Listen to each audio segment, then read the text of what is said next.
TCS मधील धर्मांतर प्रकरणातील मुख्य आरोपी निदा खान हिला अखेर 25 दिवसांनी अटक करण्यात आली। छत्रपती संभाजीनगरमधून तिला अटक करण्यात आली। पोलिसांनी अत्यंत गुप्तता पाळून साध्या वेशात आणि खासगी वाहनातून ही कारवाई केली। निदाला आश्रय देणाऱ्या एमआयएमचे नगरसेवक मतीन पटेल यांच्या मदतीने हा सापळा रचण्यात आला होता आणि त्यानंतर तिला नाशिकमध्ये आणून तिथे तिची पोलीस चौकशी झाली आणि त्यानंतर निदा खानला नाशिक कोर्टात हजर करण्यात आले। कोर्टाने निदा खानला 3 दिवसांची पोलीस कोठडी सुनावली।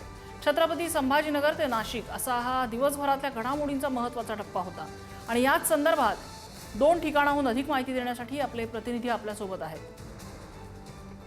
आपल्यासोबत छत्रपती संभाजीनगरमधून सचिन जिरे आहेत, तर नाशिकचे अपडेट आपल्याला पंकज दळवी देतात। सुरुवातीला मी जाईन सचिन यांच्याकडे, कारण छत्रपती संभाजीनगरमध्ये प्रसन्न सत्र सुरू झालेलं होतं आणि त्यानंतर पुढच्या घडामोडी घडलेल्या आहेत। आज दिवसभरात काय काय घडलेलं आहे संभाजीनगरमध्ये?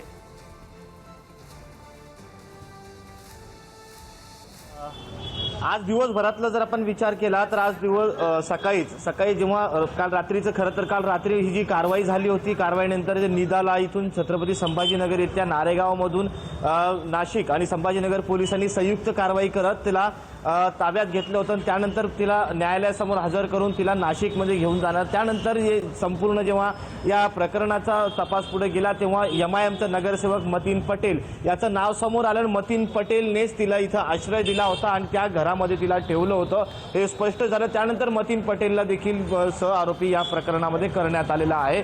ही जी आरोपी करण्यात आल्याची बाब जशी समोर आली एमआयएम नगरसेवकाला, त्यानंतर एमआयएमचे जे प्रदेशाध्यक्ष आहे इम्तियाज जलील यांनी जेव्हा माध्यमांशी संवाद साधला तेव्हा त्यांनी पुन्हा एकदा निदाचं पाठराखण केलेली आहे आणि त्याचबरोबर त्यांची जे नगरसेवक आहे त्यांची देखील पाठराखण केलेली आहे। जेव्हा त्यांनी या सर्व विषयावरती प्रश्नांची सरबत्ती केली तेव्हा इम्तियाज जलील यांनी संपूर्ण खापर मीडियावर फोडण्याचा प्रयत्न केला। त्यांनी मीडिया ट्रायलमुळे असं होत आहे असं म्हटलेलं आहे। हा प्रकरण काही आतंकवादासारखं नाही, हा काही बॉम्बस्फोट सारखं प्रकरण नाही, केवळ किरकोळ प्रकरण आहे। मात्र या प्रकरणाला फुगवटा केला जातो अशा पद्धतीचा उलट आरोप या ठिकाणी इम्तियाज जलील यांनी केलेला आहे।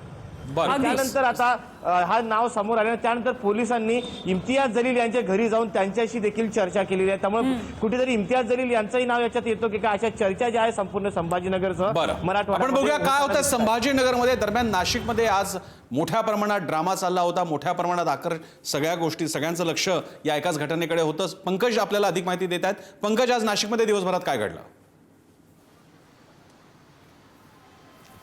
प्रसन्न सर, नाशिकमध्ये आज खरं तर निदा खानला संभाजीनगरमधनं ताब्यात घेतलं, तिकडे ट्रान्झिट रिमांड घेऊन तिला नाशिकला आणलं। खरं तर देवळाली पोलीस स्टेशनमध्ये तिची तक्रार आहे, मात्र तिकडे कोठडी नसल्यामुळे नाशिक रोड पोलीस ठाण्यामध्ये निदा खानला आणलं। आता त्याच्यानंतर तिला कोर्टात कधी सादर केलं जाणार याच्याविषयी चर्चा सुरू होती, मात्र अगदी उशिरा म्हणजे संध्याकाळी 4 वाजता तिला कोर्टामध्ये हजर करण्यात आलं। कोर्टामध्ये हजर करण्यात आलं, दोन्ही बाजूनी आवाज कासलीवाल आणि या बाजूनी ॲडव्होकेट अजय कसीम यांनी जी आहे तर आपली बाजू मांडली, युक्तिवाद केला असं आपण म्हणू शकतो। खरं तर पोलिसांनी 7 दिवसांची पोलीस कोठडी मागितली होती।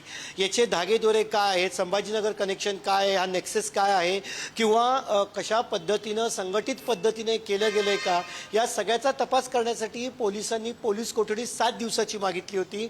मात्र न्यायालयानं निदा खानीचे वकील जे आहेत राहुल कसलीवाल त्यांचा युक्तिवाद मान्य करत 3 दिवसाची म्हणजे सोमवारी पुन्हा एकदा निदा खानला न्यायालयात हजर करण्यात येणार आहे।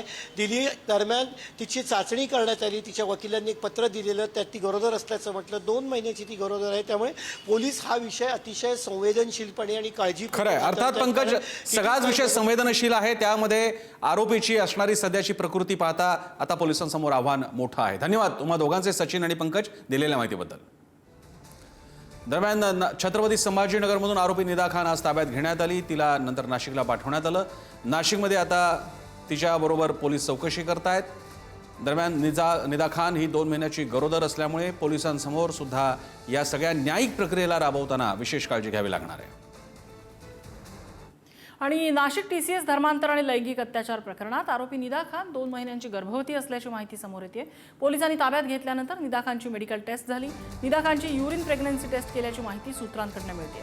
निदा खान गर्भवती असल्यानं पोलिसांकडून तिच्याबाबत विशेष काळजी घेतली जाते।